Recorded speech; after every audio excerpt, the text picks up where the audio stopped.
Kita kalau baca innalillahi wa inna ilaihi rajiun, Bu, buat kalau yang meninggal dunia orang Islam.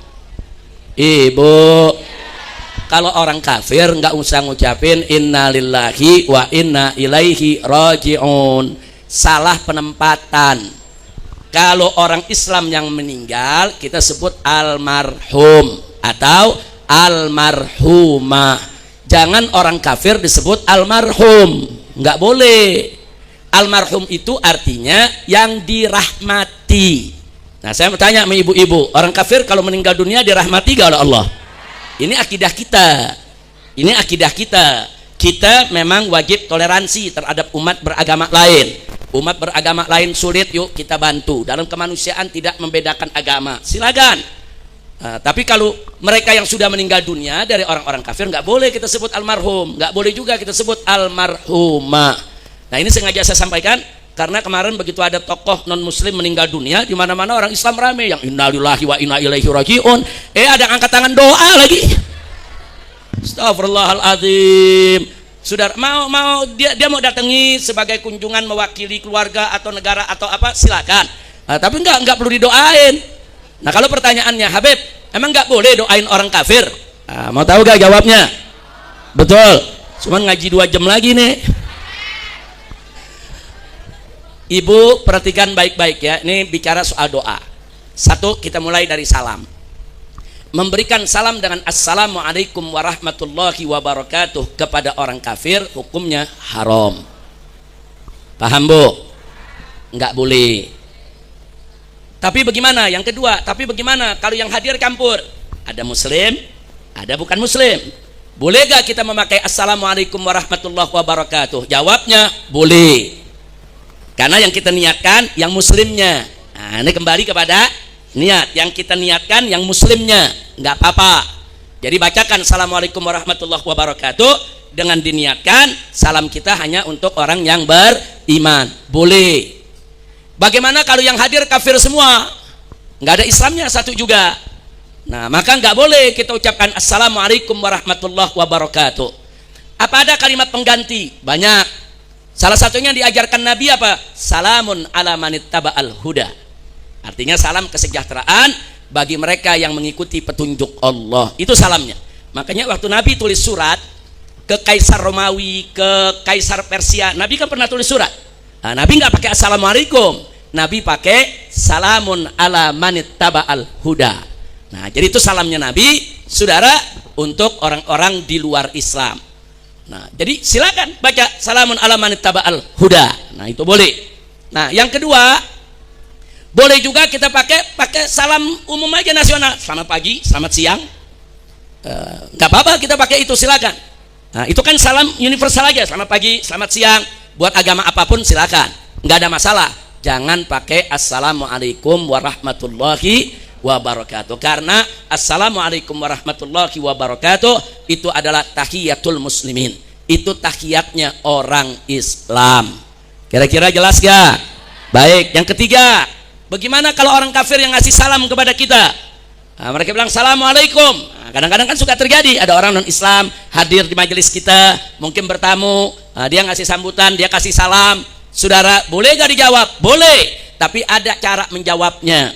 Jawabnya nggak boleh waalaikumsalam warahmatullahi wabarakatuh, nggak boleh. Jawabnya apa? Waalaikum. Sudah. Jadi kalau ada orang non muslim ngasih salam ke kita, assalamualaikum warahmatullahi wabarakatuh, waalaikum, cukup. Bu, kira-kira jelas gak, Bu? Bu, kira-kira jelas, Bu? Nah, tuh aturan-aturan begitu kita pakai. Jawab salam dia, jawab. Kalau nggak dijawab mungkin nanti takut tersinggung, jawab. Tapi jawabnya waalaikum. Memang ada juga ulama yang berpendapat boleh juga kita jawab waalaikumsalam, atau kita berikan kepada orang kafir assalamualaikum, tapi dengan syarat jangan diterusin, jangan warahmatullahi wabarakatuh, cukup assalamualaikum atau waalaikumsalam. Syarat pertama jangan diterusin tuh. Nah, ada lagi syarat yang kedua, niatin kata assalamnya bukan doa, tapi niatin nama Allah, karena salah satu nama Allah apa? Assalam. Assalam itu ada dua artinya. Ada assalam nama Allah, kita sedang memanggil Allah, ya salam, kita sedang memanggil nama Allah. Ada assalam artinya semoga keselamatan atau kesejahteraan, doa. Yang nggak boleh kan doa. Nah, jadi sebagian, segelintir, saya nggak bilang banyak, segelintir ulama mengatakan kalau terpaksa kita harus jawab pakai salam, boleh. Jawab aja waalaikumsalam, tapi salamnya niatkan nama Allah, bukan niatkan doa. Nah, kalau ada yang nanya, emang artinya beda? Beda.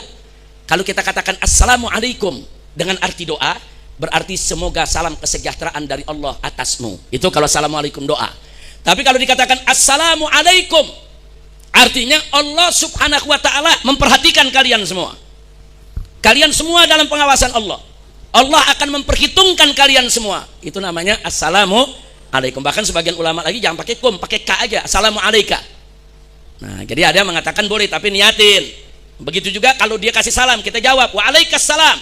Maksudnya Allah melihat kamu, Allah memantau kamu, Allah akan menuntut tanggung jawab kamu, Allah yang akan mengurus kamu.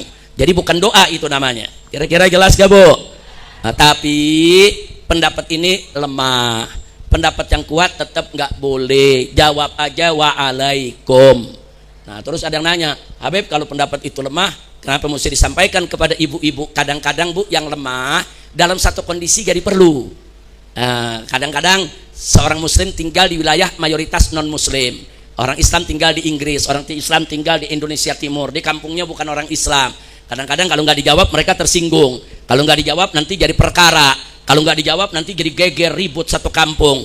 Nah, jawab, tapi kalau niatkan Allah yang tahu, niatkan adanya di hati. Jawab, tapi niatkan salamnya itu nama Allah. Makanya nggak boleh ditambah warahmatullahi wabarakatuh. Kalau ditambah warahmatullahi wabarakatuh ya jadi doa.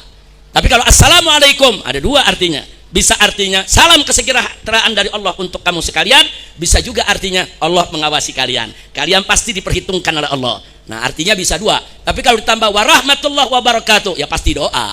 Kira-kira jelas gak, Bu? Bu, jelas semua. Nah, jadi sekali lagi dan berikutnya saya ingatkan, jadi itu sekali lagi saya ulangi, jangan memberikan assalamualaikum warahmatullahi wabarakatuh kepada orang di luar Islam. Dua, boleh kita ucapkan assalamualaikum warahmatullahi wabarakatuh di satu tempat yang kumpul muslim dan bukan muslim. Kalau kumpul muslim semua, jangan ucapkan assalamualaikum warahmatullahi wabarakatuh. Ucapkan saja salamun ala man tabal huda, atau bawa selamat siang, selamat pagi dan seterusnya. Kira-kira jelas gak? Baik, berikutnya, emang sebetulnya boleh gak sih doain orang kafir? Bu, kalau pertanyaannya apa boleh doain orang kafir? Jawabnya boleh. Tapi ada syarat-syaratnya, Bu. Syaratnya apa, Bu? Nah, doa yang kita berikan bukan doa minta ampun atas dosa dia. Nggak bisa. Nah, yang bisa itu satu, mendoakan dia mendapat taufik dan hidayah. Itu boleh. Bahkan itu bagus. Ya Allah, ini ada tetangga aku, dia bukan orang Islam tapi baik, ya Allah. Dia sering bantu yang miskin, dia nggak pernah ganggu tetangga. Ya Allah, betapa indahnya kalau dia masuk Islam. Ya Allah, berikan dia taufik dan hidayah. Boleh. Boleh. Nabi dulu juga mendoakan Sayyidina Umar Ibn Khattab supaya masuk Islam. Sebelum Sayyidina Umar masuk Islam, Nabi mendoakan, Nabi mohon kepada Allah agar salah satu Umar masuk Islam. Nah, salah satu Umar itu, Umar yang satu Umar Ibn Khattab, yang satu Amr ibn Hakam, yang kita kenal dengan nama Abu Jahal. Karena dua orang ini pemimpin. Nabi minta kepada Allah, Allahumma hdi ahada Umarin. Ya Allah, salah satu Umar ini, mau Abu Jahal atau Umar ibn Khattab, berikan taufik hidayah agar masuk Islam. Allah kabul. Umar ibn Khattab masuk Islam. Berarti mendoakan orang kafir masuk Islam boleh tidak, Bu? Boleh, nggak apa-apa. Itu satu. Dua, mendoakan orang di luar Islam dengan urusan dunia. Contoh, dia sakit, kita doain semoga sehat. Dia sekolah, kuliah, kita doain semoga lulus dalam ujian, semoga naik kelas. Nggak apa-apa. Itu urusan dunia. Apa dalilnya? Nabi pernah ambil wudhu, dituangin sama orang Yahudi. Orang Yahudi bantu Nabi, dituangkan air dari cerek. Nabi ambil wudhu. Selesai wudhu, apa kata Nabi? Jammalakallah, semoga Allah mengindahkan, mempercantik kamu, menampankan kamu. Kalau buat laki-laki menampankan kamu, kalau buat perempuan mencantikkan kamu. Begitu. Itu Nabi katakan jammalakallah, Allah menampankan kamu. Tahu yang terjadi, Bu? Si Yahudi ini sampai akhir hayatnya, sampai hari tuanya, lanjut usia, satu uban di kepalanya nggak ada. Subhanallah. Itu doa siapa itu? Tapi urusan akhirat apa dunia tuh? Dunia. Urusan dunia boleh doain orang kafir. Kira-kira jelas gak? Nah, yang ketiga, yang nggak boleh kita orang doa, Allah ampuni dia, ya Allah maafkan dia. Nggak boleh. Kalau dia kafir nggak boleh. Apalagi kalau sudah dia meninggal dunia, kita doain Allahumma ighfir lahu warhamhu wa'afihi. Nggak boleh. Makanya saya bingung, ada orang Islam depan peti tokoh kafir yang meninggal dunia, angkat tangan doa apa tuh yang dibaca? Bu, jelas Bu? Jelas Bu? Iya, tapi kalau ditanya, tapi boleh gak kita ikut menyampaikan keprihatinan kita? Boleh, nggak ada masalah, silakan. Tapi orang kafir yang sudah meninggal dunia jangan lagi dikirimi doa. Selesai. Tidak ada doa pengampunan dari Allah bagi orang yang meninggal dunia membawa dosa kemusyrikan atau dosa kekufuran. Na'udzubillah min dzalik.